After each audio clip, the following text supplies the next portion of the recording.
بسم اللہ الرحمن الرحیم۔ تو سوال ہونا چاہیے، گفتگو ہونی چاہیے۔ میں اپنی قوم کے جوانوں میں بھی جو کبھی کبھی ہمیں سننے کو ملتا ہے کہ فلاں یہ عقیدہ رکھتا ہے، فلاں وہ عقیدہ رکھتا ہے، تو میں ان سے کہتا ہوں اس میں پریشان نہیں ہونا چاہیے، ہمیں بولنے دیجیے لوگوں کو۔ بس ایک نقطے پہ سب کو لے آئیے کہ جو بھی اپنا عقیدہ رکھتا ہے اس پہ دلیل ضرور رکھے، بغیر دلیل کے بات نہ کرے۔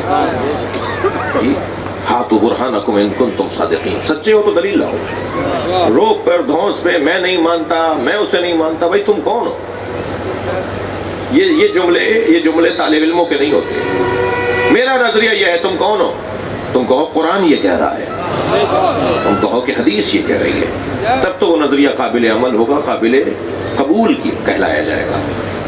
اگر آپ ہمارے لیٹسٹ ویڈیوز کے بارے میں جاننا چاہتے ہیں تو ہمارے چینل کو سبسکرائب کریں اور بیل آئیکن کو پریس کریں۔ شکریہ۔